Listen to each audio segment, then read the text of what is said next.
Welcome to the Product Boss Podcast, where we help product-based businesses grow their sales and improve their strategies. Hey everyone, I want to introduce you to my co-host and biz bestie, Mina Kunlo-Sitep, an Amazon guru that has built a multi-six-figure product-based business. And introducing the other half of the Product Boss, Jacqueline Snyder. She has helped launch and grow over 500 fashion apparel and accessory brands, even one of her own. And together, we share our inventory of secret weapons that will help you dig deep and do the work it takes. Are you ready? Let's build together. Hey everyone, and welcome to another episode of the Product Boss Podcast. I'm your host, Jacqueline Snyder, with my inspiring co-host, Mina Kunlo-Sitep. Hey Mina. Hey Jacqueline. So today we are excited to bring to you another key to success. So what's our second key to success for having a product-based business? Well, we all hear that success begets success, and I believe that through and through. It's so true, and it applies to a lot of everything that happens in your entrepreneurial journey. Like positivity begets positivity, inspiration begets inspiration. So it really, you're able to kind of get into that flow. It's basically, you can't develop and create and be creative and do all the things in a vacuum. And so it takes something else to push it back to you for like inspiration or that movement forward. So people to people and that sort of thing. So you've heard it here before. Your reviews, subscribing to the podcast, and sharing this podcast really help us. And we just want to thank you all so much. So if you haven't done so already, go ahead and pause this podcast and leave us a review. It is really helpful, and you might hear your name shouted out on the podcast. So I'd like to thank John from JX3 Outdoors. So John left us this review, and we want to just thank you so much for it. It says, awesome practical advice. I'm in the process of scaling up a product for the outdoor industry, specifically for hunters. So very different from the types of products these awesome ladies are working with, but the content can be applied to any product or business. Many thanks for giving me the confidence to pursue a manufacturer in China due to the manufacturing challenges I've encountered in the US, not being able to meet the sales demand needed to scale our business. Thanks again, and looking forward to more great content. Sincerely, John. Well, John, thank you so much for the review. It means a lot to us, and we are behind you and fully support you, and glad to be here in your earbuds while you are scaling your business. Yes. So that brings us back to who this is sponsored by. So this podcast is sponsored by the Product Boss program. So we have masterminds and group coaching. Right now we are taking enrollment and signups for our masterminds. You guys, there are not a lot of people out there speaking to you, the product bosses. And we saw that need and created this podcast, which then in turn created this amazing community, and it helped us bring you guys programs and masterminds. So if you are out there fishing for information in these service-based masterminds with coaches, we want to tell you that we have created a place for you. We have masterminds from the startup phase all the way up to 6 to 7 figure businesses. We call them masterminds because they all have a mastermind feel. Some of them lean a little bit more towards group coaching, and some of them are a true mastermind. So we have the top, which is a true peer-based mastermind that is for multiple 6 figures to 7 figure product-based businesses. We have the climb. The climb is for 5 figures on your way to 100K. So any of you out there that have a business that's growing, that's selling, but you really want to get to that 6-figure business consistently month over month, we have that program for you. We also have a program for those of you that have product in hand that have just started selling. So you're between no sales to about 4 figures of sales. And that group is called The Build. This one leans a little bit more towards group coaching plus that mastermind feel. And then we have the start. So the start is for any of you in ideation phase. So you still have that idea, you're still working through it, and you need help to kind of flesh out that idea and get your product produced to be ready to sell. If you're interested in any of these, we would love you to apply or sign up, depending on the group that you're going into. You can head over to theproductboss.com/programs. We also will leave that in the show notes, but theproductboss.com/programs. Make sure to grab your spot because they are almost full. All right, friends. Yeah. And if you're unsure of which group you want to go into or which one you fall into, make sure you email us so we can set up a call with you and help you through that. Okay, so let's jump in. Okay, so success begets success. So there is something magical that happens in the exchange, is what Jacqueline calls it. There's this exchange of ideas that happens in a brainstorm, for instance, that makes it feel so darn good. So when you're brainstorming with people, you get that ping pong effect that Jacqueline and I will talk about that we have with each other, right? We call it the shorthand. Sometimes it's called the ping pong, but it's the begets part. Success begets success. And so it really is the going back and forth that is almost necessary to make it into this giant ball of energy that feels so good as you're working through an idea to get it flushed out. And that usually will take another person as a sounding board to relay things back to you and say, here's what I think, and here's how I'm reacting. Yeah. So, I mean, if any of you, many of you have worked in corporate or you've worked for somebody else, and you know that there's team meetings, there's sometimes, depending on how creative the group is, there's these times where you just sit there and you brainstorm and everyone's putting like ideas up on a board and thinking about that.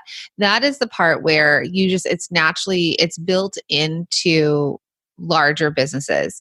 And so that back and forth, we didn't realize, we've never said ping pong about each other, but we had Britt from Marketing Personalities on. And when we had gotten off the interview with her, she's like, you guys are just, she's like, I've been on interviews before with two people, but the way that it is with you two, you just ping pong each other, just back and forth, back and forth. And that was the first time that we had heard that phrase about us. And we realized it's true. A lot of times when we're creating, maybe I'll come up with a concept, I'll kind of start to work on it, I'll hand it over to Mina, she'll start to flush it out, then she'll hand it back to me, I'll add to it, and back and forth, back and forth. And you'll hear us do that also on the podcast, just in speaking, or when we're coaching and we talk about something and we listen to the client's problem or struggle or hurdle, and then we'll get ideas, and you'll see us actually between each other start to go like, oh wait, oh yeah, and we are able to kind of like work an idea through begetting each other. beget beget. I will tell you guys, we've had so many sales calls this week. We call them sales calls, but they're discovery calls for the masterminds, and they're only meant for fitting calls to show you which group you probably belong in. Every once in a while, I see Jacqueline's eyes light up and she'll start coaching. And she'll start going into coaching, eyes lit up. I know she's going to lay it on the person, all this inspiration, and get this good feedback back. But that call is not meant for coaching. So I literally have to stop it and say, well, I'm going to pull Jacqueline back here.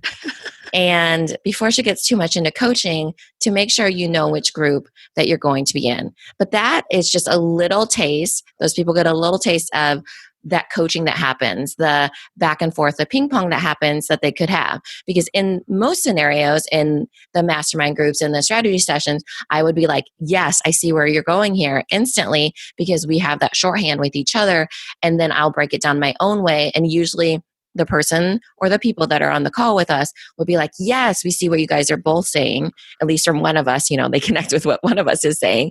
And then that usually gets into this whole begets. So success begets success. Should we break that one down? Yeah, for sure. This is pretty much the snowball in a different saying, right? But the snowball is really about the exchange. I like to say it's like a bicycle. You definitely can pedal with one foot. As you're going, you can pedal, coast. But if you're pedaling with 2 feet, then you can really get going. If you add a wheel, you're really flying. So it's really about that exchange, the push, pull, the back and forth that really gets it going. So you guys have seen this too. For example, let's say you have a product and you get it onto an influencer. So at first it's like that reach out. So you've got your product and you're contacting an influencer and you're saying like, hey, I love you. I think you're such a great fit. Would you like to use my product and maybe do a shout out? And so that's that singular reach out. Hey, hi. And then if they respond to you, you're like, yes, they actually responded. And so they respond and they say, sure, I love your product. I'd love to use it and I'd love to shout you out. Okay, great.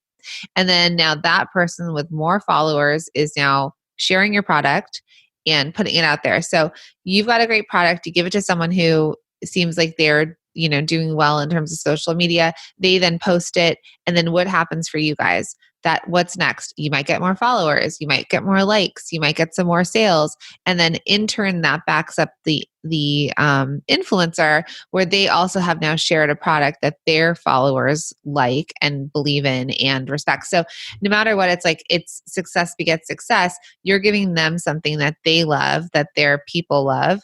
In return, it's adding to the followers for you. And that's just like a little micro example of this happening. This happens bigger in business too, where you get a new store, which then qualifies you as something, right? Like, let's say it validates your business. So, oh, I just got into this, the biggest shop in town. Great. Now you get to take the fact that you're in that biggest shop in town and call other shops and say, hey, we're in the biggest this shop. And then, so we should be in your shop, and they might, bring you on, and then back and forth, back and forth. So the success of it all, and you helping your shop succeed, sending sales there, they do better. They're going to order from you. So again, it's like that ping pong or tennis match where it's back and forth. You guys are benefiting from each other. If each of you are successful, it's benefiting you. Yeah. It's kind of like when you're in the group, there's this, I call it capacity. So your mental and emotional and success capacity expands with the people that are around you. So oftentimes, because success begets success, you'll see somebody do something and you'll be like, hey, I get what she's doing. I love it. Let's try it over here. And so you're able to take that data and that success metric and really apply it to yours. And then everybody's success capacity kind of expands and rises up to this other level, because you're able to kind of have that team morale behind it. So you're pushing each other and really in alignment and not as competition. It's more of, hey, I'm doing it too, and I'm right here next to you, and it's more of a teamwork aspect to it. Mm-hmm. So this could also be used for positivity, right? Positivity begets positivity. So show of hands, wherever you're listening, how many of you have a friend that's maybe not so positive? Oh, yes. And this is the opposite, is also negativity begets negativity. One of the ways, like for instance, when we read the podcast reviews you guys give, like I loved that podcast review from John. It was so specific. It was so nice. I loved to feel valuable, right? And that he was getting value from it, and I was adding to his life too. And then there's like the 2-star review, and that begets negativity. It's like the instant feeling of defensive-ness, like, oh, that makes me feel terrible. So it's like that exchange is much different than the first one. Yeah, we can have like 25 5-star reviews, 1 2-star, and then 25 more positive reviews. And it's like, oh my God, what are we? Yeah, it's just getting a different reaction. But yeah, there is that friend. We all have that friend that's almost like the go-to negative person. I mean, I have a friend that I grew up with that I realized that she's kind of negative, and I was kind of negative, and that experience together, and you don't really know outside of that you're being so negative until you start to meet or be around other people that are super positive. So thinking about that, and we talk about who you surround yourself with and that sort of thing. We all have negative friends, and those are fun people on days that we need them. But the positivity aspect, I will say that for Mina, because for me, you could break things down very you can piece things out and actually pull the emotion out of it, because you come up with like really great plans and roadmaps, versus I'm a super emotional person. So I'll get wrapped up in like the emotion of it and not be able to see the path clearly sometimes. So I think the positivity aspect and bringing that, and one of my mission statements for Designer Consulting Co-op was just to create a business that brings joy, and everything I did was joyful. And so the clients I worked with were joyful.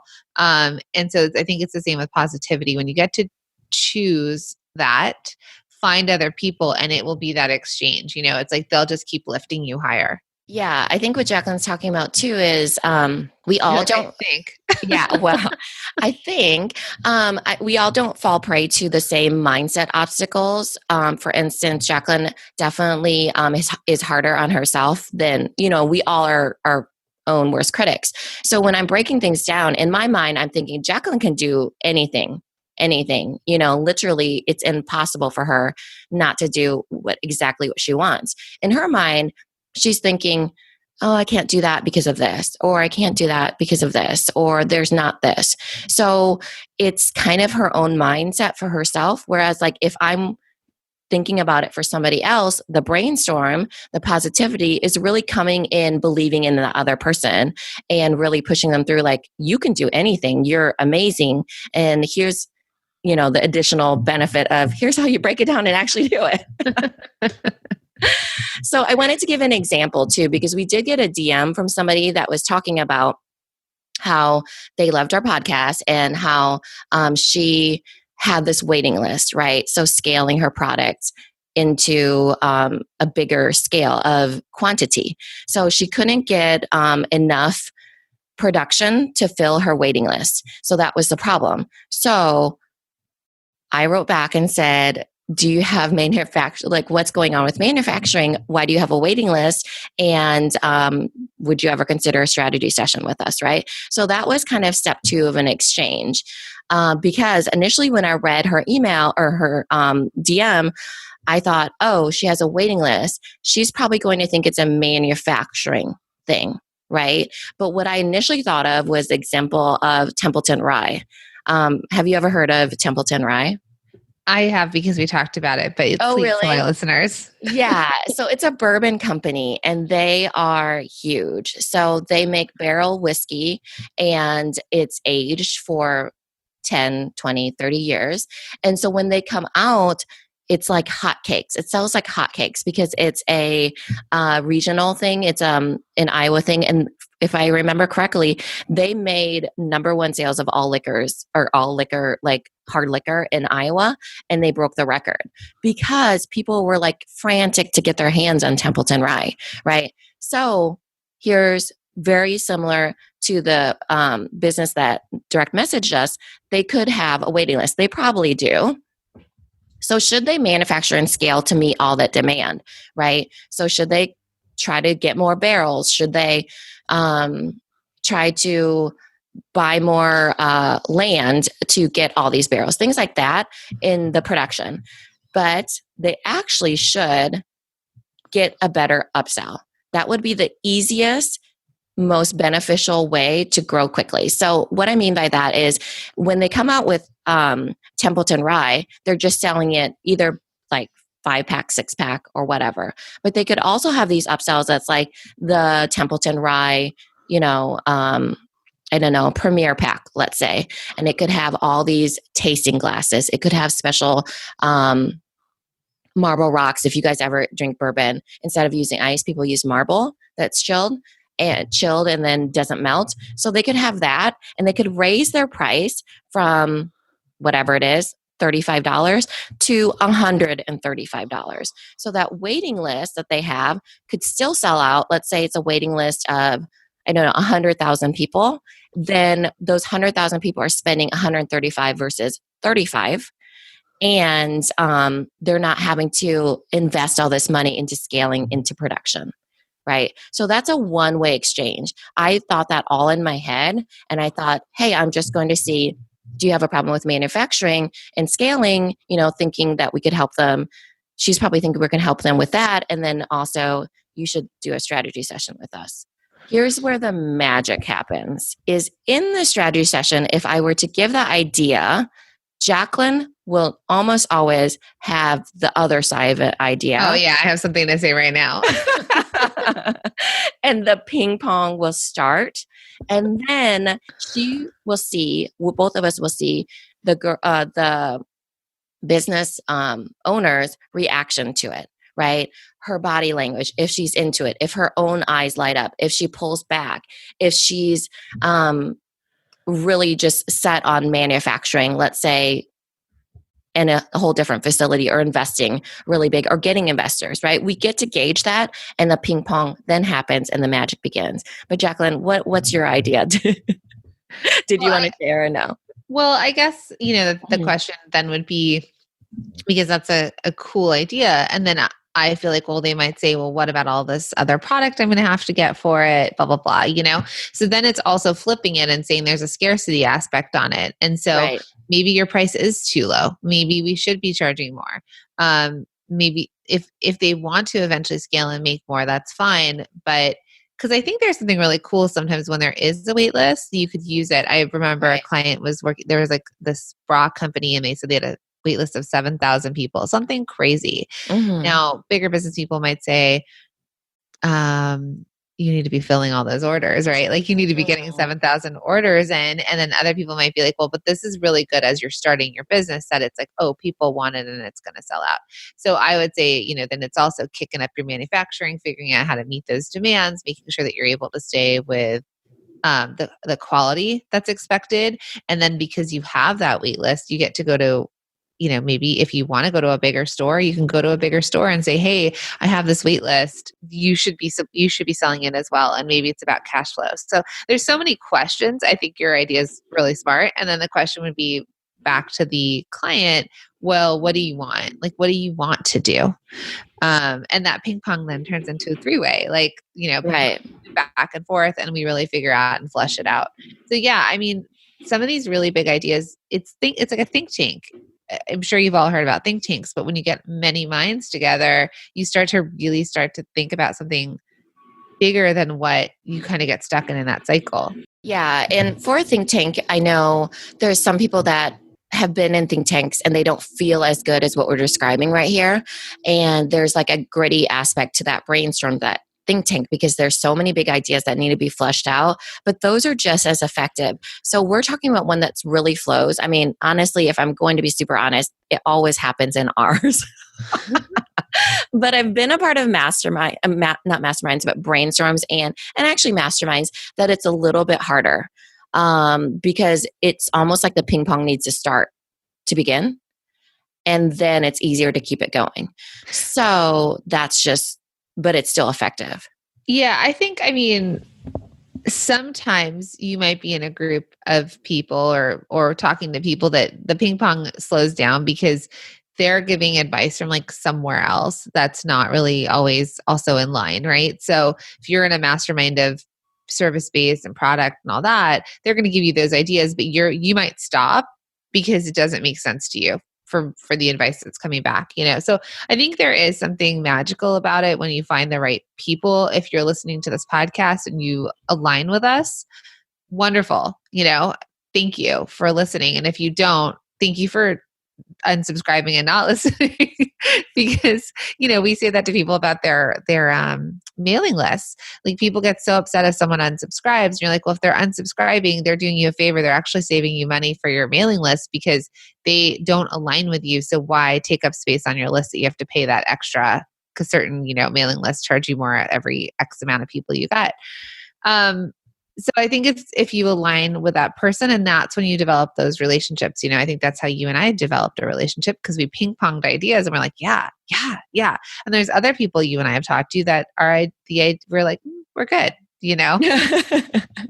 Yeah, for sure. I mean, I think in any instance, sometimes you just have chemistry or you have this ping pong that's natural with other people. But I do think that everybody adds to a ping pong in a brainstorm, because there's so many different experiences and different businesses that can be pulled from, that you can almost see all gaps being filled. And that's really the thing that needs to happen is, here's what I've done that didn't work. And then sometimes if someone's just there, you just know where you don't want to go. And that's simply easier as well. And I think if somebody's not in a group format, because masterminds have trended for the last few years, where it's something that people are going for, right? They're sick of doing things on their own, like the do it yourself all the time. So the idea of ping ponging in masterminds, for example, you get a bunch of different people from different backgrounds giving you information. But let's say you're not in one and it's you and you've got your husband or your wife, you've got your friend next door, you've got someone that that has a business as well, and you're talking to each person. All of those ideas are something that you then take back into your brain and then make some sort of, you implement something or make a change. So I think no matter whatever we do as humans, we are constantly looking to others for inspiration or positivity, or to kind of model what they're doing and then bring it back into your business? Yeah. So I think some tips would be nice. So I think maybe um, thinking about the idea of a brainstorm or the exchange or the ping pong or the success begets success. I think some tips would be beneficial. So tip one would be to realize that there's no dumb ideas. Like there's something that adds to everybody's question or hot seat or something that you're doing with the brainstorm. It's just that do not stop yourself from saying something because you're going to think that it's presented as being dumb. That would be tip one, wouldn't you say? Yeah, no idea is wrong. And that's like the brainstorm. So when you put an idea up, we do want you to flush it out. That's the point of a brainstorm. So put that idea up. If you have lots of ideas, it doesn't mean you have to take action on it right away. Then you brainstorm on it. So tip number two would be to build on other ideas, even if they don't seem like they have legs to stand on. It's what Jacqueline is saying about fleshing out ideas. Sometimes you build the legs, you build the airplane as you're going down. So you take an idea and you take it a little bit further. And I think that's something I learned. I went to art school, like a bachelor's program, and it was something where you would ask for constructive criticism. You'd put your art up on the walls. People give you criticism because even you do have your final, right? Like people will present their final work, but in a program like in an educational program, you have teachers, you've got other students, you're sort of building on those ideas. They're giving you suggestions like, well, what if you tried this, And so when you get an idea, you do want to see where else can you take it? Is this the end all be all idea, or what else can you do? What makes sense for your business? Next tip would be obviously hire myself and Jacqueline. No, but it kind of is hand in hand with that, is to have someone lead the brainstorming session. So there's a benefit to having a facilitator because they can do the pulling when other people don't want to, right? So there's pieces of a brainstorming session or the success begets success group where they need to be pulled a little bit. And that is kind of the job of the leader or the facilitator, wouldn't you say? Yeah. In an office situation, there's somebody that would step up, whoever's sort of running the meeting, right? And then there's always the person who has the most opinions that maybe Mina and I in class. But that you do want someone to lead it. And sometimes if it's you, it's hard to see that. It's hard to lead it. So I used to work in a bridal boutique. We would make custom gowns for women getting married. And oftentimes we would tell them to look at themselves in the mirror, like always, like even in fashion when you're fitting something. So that's a better example. So in a fashion fitting, when you're fitting a garment to make sure it fits as you're going through the development process, a lot of times I'd be running the fitting because I had clients. They would be sitting on the couch looking at the model and looking at the garment. And I tell them, look in the mirror instead. Don't look directly at the model. Look in the look away. No, look in the mirror. Don't make eye contact. Because when you have that mirror, it added a different perspective on the garment. When you looked at it, you were able to see it more clearly than looking directly at her. I don't know why it works in your brain, but it does. And so it was having me sort of suggest that to them. Obviously I was sort of leading that fitting, but also they had that other perspective by looking in the mirror. So if they were doing it on their own, by looking in the mirror, they would just have had another perspective. So that is so funny. Maybe it's because the frame or does it make it 2D? I don't know why. Why do I not know science? Probably there's just a different way of looking at it, because when you look directly at the model, don't look at her eyes. No, when you look directly at the model, they'll get stuck on something. They'll get stuck on like a certain point, like on the shoulder. They'll see one thing versus the entire thing. So, yeah. Okay. So the next tip is to implement. This is a little bit of the hardest part in that you're kind of going away from the meeting and trying to beget that success, right? But where do you go first? The minimum viable success, I suppose. But then who's going to do it, right? So that's where you start implementing and taking all those ideas that you had and really flushing them out into the step that's what's next. What do we focus on? And I think what to implement, we're talking to a lot of people that are in multi-stream machine, the course that we did, and or that we're in the group with them, and they don't know what to implement. So sometimes when you have a ton of ideas, they have a lot of ideas, and we talked about this in the office hours. What do they do next? And so I think when you have that exchange, it's able to flesh out, okay, you have all of these big ideas. Now, what do you do next? What do you implement? What do you focus on? Because friends, you cannot do it all. Don't do all the big projects all at once. You need to figure out sort of what, like Mina said, either minimum viable implementation project or what's the most important thing in your business right now that does need that implementation. So if that happens, then you can move to that next thing. Yeah, in the case of the example that the girl that DM'd us, right? Her next step could be look into mass production, or it could be look into creating better offers, right? So there's lots of ideas and lots of things that you could do. Some of them are more minimum viable than others, and some of them you can do a lot of them, but you're not sure how to do it. Like if she wants to go into mass production, what's her next step there?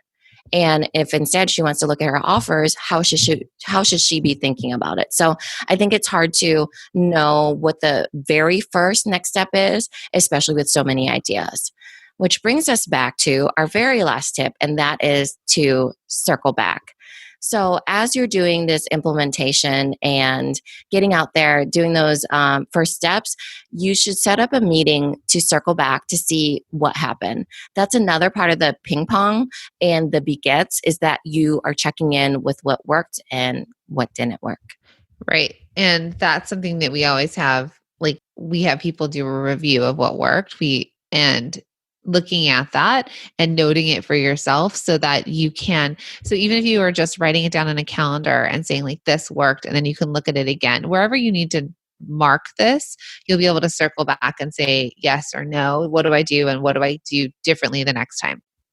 Yeah. And I say to circle back as if, you're setting up a meeting, but this is kind of the same thing that people think is accountability. It's really not.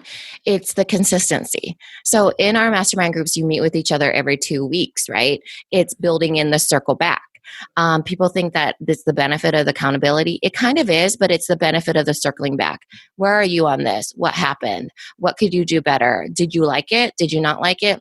Does it still fit in with what you wanted to do? So that's the circling back in the form of accountability and consistent showing back up. Yeah, it's easy to get swept up in those big ideas that you have, and even if you take it all the way through and do this whole sort of messy brainstorm, it's easy to kind of do it and then kind of maybe sometimes forget. And so I think that circling back is like, well, what happened with that? Hey, did you do it? Even if you didn't do it, it's fine. But did you do it? Or sometimes we've had clients in the masterminds and we've checked back in and they've been like, oh yeah, I did say I was going to do that. Let me do it this week, and it's like, great, we're going to check back in with you to make sure you did it. Because sometimes it's just that like life catches up with you and other things are happening or some really big opportunity comes your way. And so whatever you were sort of thinking about doing on your own didn't necessarily happen. So, but I do think it's really important for you guys to remember that whatever you're doing begets the same thing. So negativity begets negativity, positivity begets positivity, inspiration begets inspiration. Look for those places, look for those people, look for those things that are going to bring that back to you and up level it to that next level. So what are you looking for to happen? Find that. And then get that exchange, like find your ping pong, so that it does come back to your side. You get to do something with it and you send it back over and it goes back and forth, because that's the way that you're going to rise. It's going to lift you up. Right. I mean, the key to success that we really want to leave you with today is, which doesn't sound as beautiful, is that the power of the begets, right? Success begets success. If you are interested in working with Mina and myself in one of our group coaching mastermind programs, we would love to to hear from you, you can go over to theproductboss.com/masterminds, and or you can email us at hello@theproductboss if you have any questions, and we would love to set up a fitting call with you. Thanks, everybody. This episode is over, but it doesn't have to end. Head over to our Facebook group, search for the Product Boss Biz Community, or the link is also in the show notes. Come connect with other product bosses just like you. We'll see you in there. If you love the Product Boss podcast, we'd love for you to subscribe, share, rate, and give a review on iTunes. Until next time, Product Bosses, let's make it happen.